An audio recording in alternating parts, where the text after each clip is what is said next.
public schools, our educators utilize a concept called windows and mirrors in their classrooms to provide students with opportunities to see themselves and to see others in their learning experiences.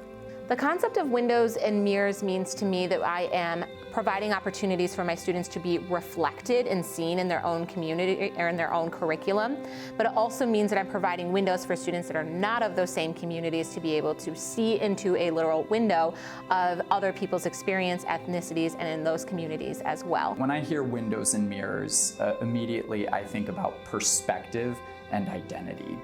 So when we're in the classroom, we're really looking not just at one range of texts or one range of authors, but we're making sure that we have a diverse range of texts and a diverse range of authors. As an English teacher and someone who loves reading, writing, watching TV, watching movies, the concept of windows and mirrors, to me, I think about it through the lens of curriculum and through stories. And a window is where you are granted insight into someone else's experience, and a mirror is where you see a part of yourself reflected in either a story or curriculum. To me, the concept of windows and mirrors means representing all the students in your classroom by their culture and family makeup and having them feel confident and comfortable sharing who they are within their classroom. Windows and mirrors is something for me that I do quite a bit in my curriculum. It's the ability for students to use the mirror to see themselves in their artwork, see themselves in the classroom amongst their peers, and really kind of put their identity out there.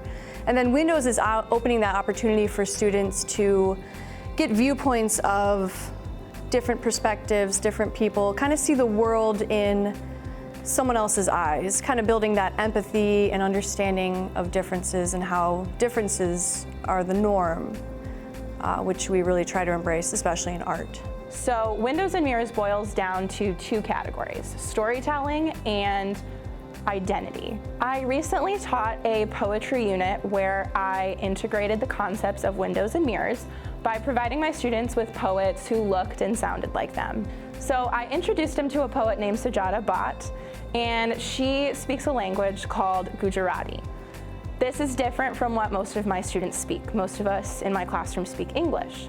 But for a handful of my students, and myself included, we speak multiple languages. So I was able to offer more of that window perspective for students who were not used to speaking more than one language, but also offer a mirror for my students who did know how to speak multiple languages. And this led to some really exciting learning outcomes. When I use windows and mirrors in the classroom for every project, mainly the impact makes it so the art is much richer, much deeper. It allows for students to really push the boundaries and be comfortable with who they are and comfortable with other people understanding that different in the artwork is good. Using windows and mirrors in my classroom has made a tremendous impact on all of my students. It has given them the confidence to express who they are, share family traditions, share events that they do with their family, and represent who they are on a daily basis.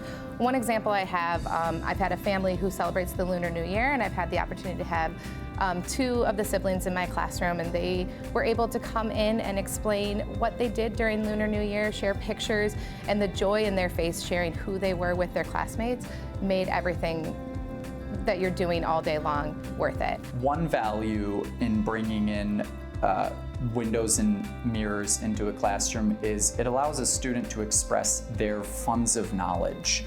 Funds of knowledge is what a student brings from their previous home knowledge, their cultural knowledge, and just background knowledge that they pick up on a day-to-day basis. When students have the ability to present and share their funds of knowledge, that allows for a richer classroom environment. I would advise my colleagues to include windows and mirrors at any chance that's possible. It can be something as simple as updating the decorations in your classroom to be more reflective of those that are in it, and also provide mirrors and windows into ones that are not as reflective as the people in our classroom. The value of incorporating windows and mirrors to our classrooms it's immense. It leads to a sense of empathy among students, a sense of community. And I've also found that sometimes these windows can actually become doorways that guide students to new life experiences and new opportunities.